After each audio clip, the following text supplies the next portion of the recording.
Desde el estreno de la película El silencio de los corderos, personajes como Aníbal Lecter han influenciado en la cultura popular. El canibalismo ha inspirado numerosas obras artísticas, usándose a veces como metáfora y otras para explorar fantasías oscuras. En este último grupo puede encontrarse el protagonista del caso de hoy, un sujeto que se denomina a sí mismo como un escritor y poeta independiente, que trató el tema del canibalismo en decenas de poemas e incluso en una de sus novelas. El problema con este sujeto es que, a diferencia de los demás artistas, no se limitó a escribir sobre canibalismo, sino que fue descubierto practicándolo en el año 2007. Antes de detallar los hechos, es esencial conocer la historia de este individuo y cómo pasó a ser un simple poeta a ser conocido el poeta caníbal. José Luis Calva Cepeda, como se llamaba, nació el 20 de junio de 1969 en la Ciudad de México. Todavía era llamada Distrito Federal. El único varón de entre 3 hermanas y los otros primeros años de su vida que vivió con sus padres. Además de ellas, aunque todavía era pequeño, su padre falleció de un infarto, quedando el cuidado de su madre una persona bastante complicada. El resto de su infancia fue difícil. Su madre disfrutaba de la vida nocturna en exceso, por lo que sus hijos debieron acostumbrarse a cuidarse por sí solos. Cuando su madre estaba en casa, lo hacía en compañía de algún hombre que no conocía desde hacía demasiado, y al cual obligaba a sus hijos a llamarlo papá. Así fue como la mujer tuvo otros 3 hijos con padres diferentes. Al igual que con sus 3 hijos anteriores, la mujer no solo se preocupaba por cuidar a ninguno de sus hijos, sino que constantemente los maltrataba, los golpeaba, insultaba prácticamente a diario, y a la hora de castigarlos, literalmente los torturaba. Por ejemplo, a José Luis lo castigaba quemándole las manos en la estufa, y eso era bastante seguido, ya que cualquier cosa que el niño hiciera era motivo de castigo. El hogar de José Luis era todo menos seguro, y muestra de ello fue el abuso sexual que sufrió a los 7 años por parte de Tirso, un amigo de su hermano mayor que tenía 16 años y que aprovechó la poca importancia que la mujer le daba a sus hijos. De hecho, cuando su hijo le contó lo que había pasado, no le creyó y volvió a castigarlo. Desde entonces, el niño se transformó en alguien tímido, retraído y callado, que deseaba desde el fondo de su corazón complacer a su madre, aunque esto nunca sucediera. José Luis volvió a sufrir abusos años después, cuando tenía 11 años, esta vez por parte de uno de los novios de su madre. Una noche, mientras el niño intentaba dormir, escuchó cómo la pareja de su madre quería abusar de una de sus hermanas, por lo que no dudó en levantarse para ayudarla y defenderla, lo que acabó convirtiéndolo a él en la víctima del hombre. Su madre mucho menos le creyó esta vez cuando se lo contó. Enojada y tratándolo de mentiroso, lo echó de la casa. Antes de siquiera cumplir 12 años, José Luis estaba viviendo en la calle y sin lugar a dónde ir. Dinero o alguien que lo ayudara. El niño terminó desarrollando un consumo problemático de diferentes drogas. La idea de obtener la aprobación de su madre nunca desapareció de su cabeza, así que incluso cuando ésta lo había maltratado durante toda su vida, lo había echado de su casa y otras tantas cosas horrendas, nunca cortó el contacto con ella. No está muy claro cómo fue que José Luis pudo salir de su situación de indigencia y de adicción, pero para 1991 su vida era diferente, era mejor. Había empezado a encontrar refugio en la escritura, dedicaba horas y horas a escribir poesía que en su principio giraba en torno a la relación con su madre. Todavía entonces, llevaba a sus novias a la casa de esta, esperando que las aprobara y buscando palabras amables para que la mujer pareciera tener con él. Durante ese año, José Luis encontró trabajo como taxista, y así fue que conoció a quien sería su primera esposa, una bailarina nocturna de Conop, quien se casó en 1992 y obtuvo una hija. Aunque el matrimonio no duró demasiado, José Luis no era capaz de mantener un trabajo estable y los ingresos que podía aportar al hogar venían de los poemas que vendía en la calle o de recitarlos en festivales organizados por las autoridades del gobierno de la ciudad y el país. Durante los siguientes años, José Luis trabajó en varios rubros. Llegó a trabajar como payaso junto a su excuñado, quien trabajaba como mago animando fiestas infantiles, hasta que finalmente en 2001 su esposa decidió emigrar a los Estados Unidos junto a las 2 hijas que tenían. Esta separación provocó que cayera en una profunda depresión. Según sus propias palabras, se sentía de nuevo a la deriva y volvió a recaer en antiguos vicios mientras se dedicaba más que nunca a la escritura. Fue así como llegó a escribir 12 novelas, 8 obras de teatro y más de 12 poemas. Más allá de tener un tipo de obsesión un tanto extraña con Aníbal Lecter y El silencio de los corderos desde el momento de su estreno, nadie que conociera a José Luis se imaginaba que terminaría convirtiéndose en un monstruo. Antes de pasar a contarte los hechos, recuerda que puedes suscribirte y activar la campanita para no perderte ninguno de los casos.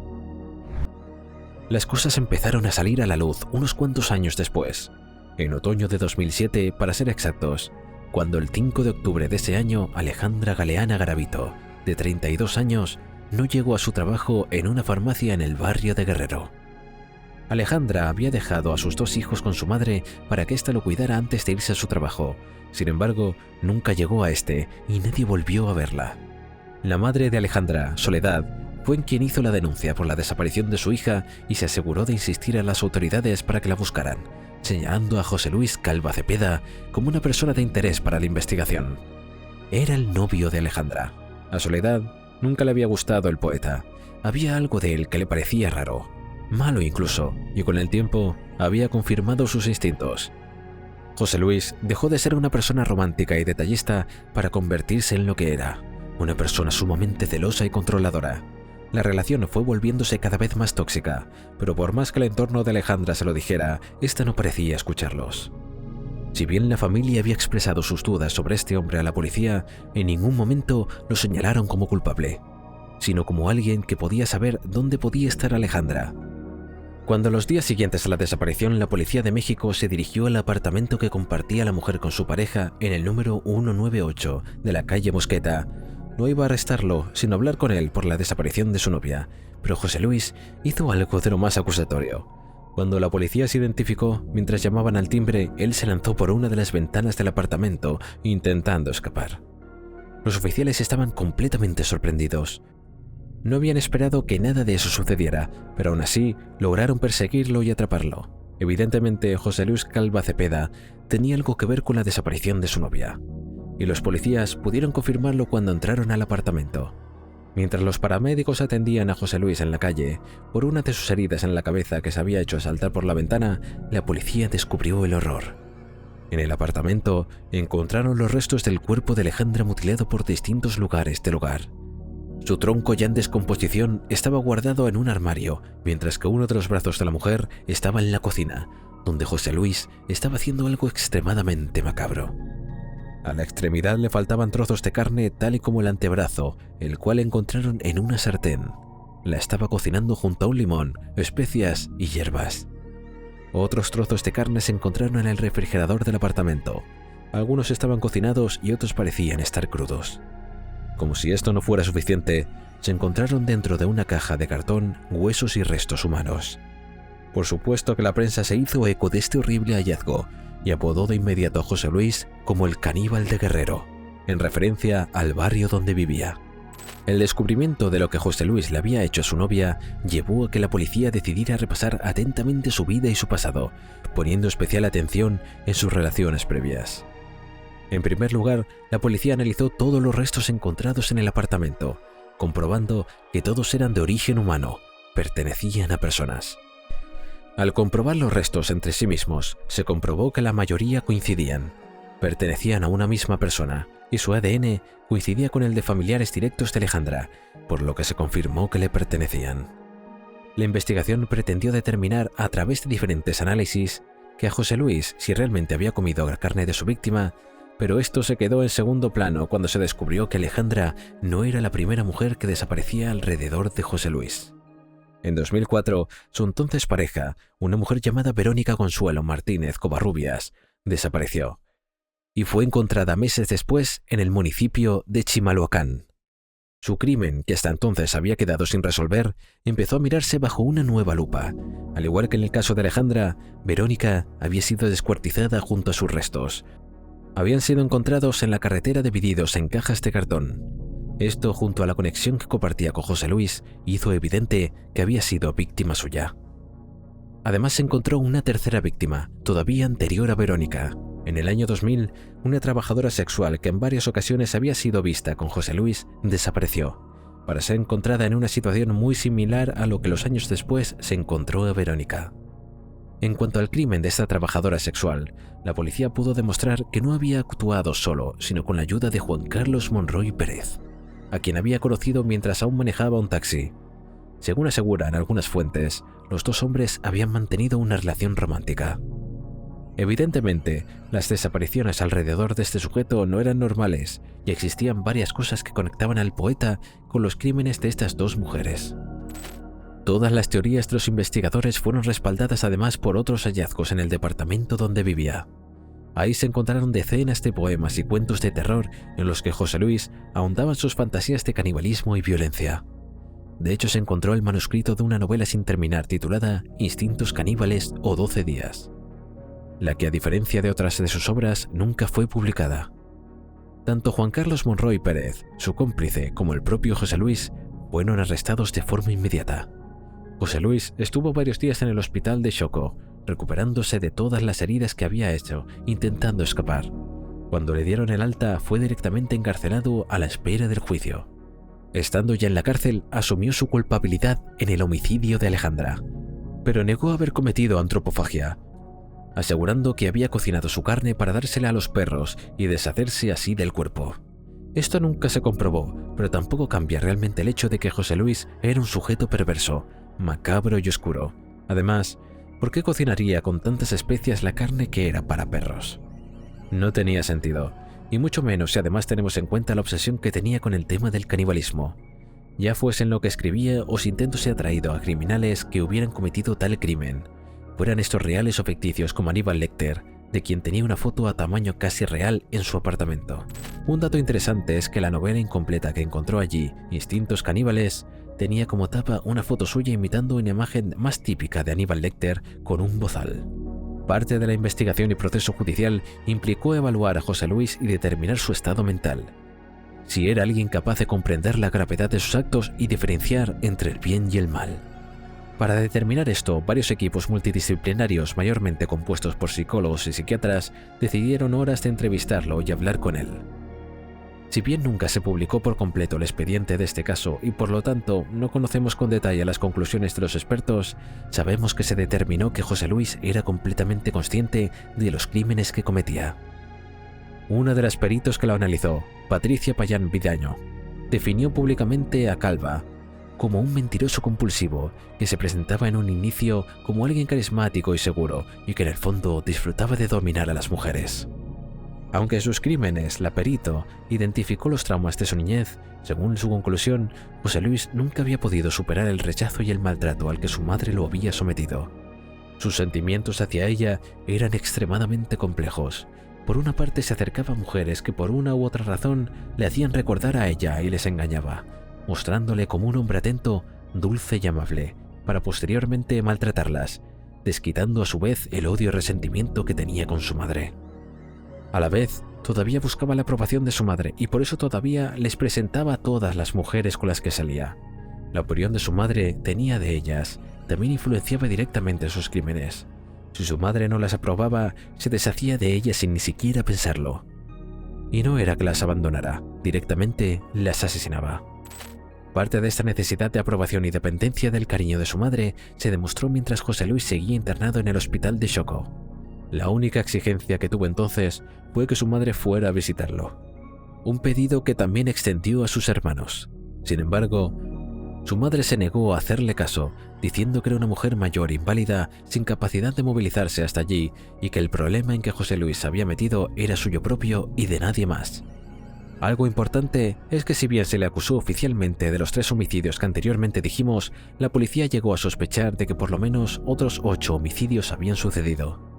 Todas ellas mujeres que, al igual que Victoria, Alejandra y la trabajadora sexual, fueron descuartizadas y abandonadas de forma similar a los de sus demás víctimas. El proceso judicial como tal inició a finales de octubre, cuando José Luis fue trasladado al Reclusorio Oriente, una cárcel de la Ciudad de México, donde se le detuvo en prisión preventiva hasta que se determinara su sentencia. El juicio acabó el 2 de noviembre de ese mismo año, en 2007, cuando el Tribunal Superior de Justicia le encontró culpable de homicidio calificado y de los 2 cargos por falta de respeto a los cadáveres, por lo que se le sentenció a una condena mínima de 50 años, a la cual su defensa tenía derecho de apelar en la siguiente fase del juicio. Para hacerlo, el acusado y sus abogados tenían un determinado tiempo para presentar pruebas a su favor. Sin embargo, La apelación no llegó a concretarse, ya que José Luis Calva Cepeda moriría antes. El martes 11 de diciembre, alrededor de las 7:30 de la mañana, el carcelero que entonces pasaba lista lo encontró en su celda sin vida. El homicida estaba colgado del techo de su celda con su propio cinturón. La policía determinó que se había quitado la vida entre las 6 y las 6:30 de la mañana. En cuanto a la causa, presentaron dos hipótesis.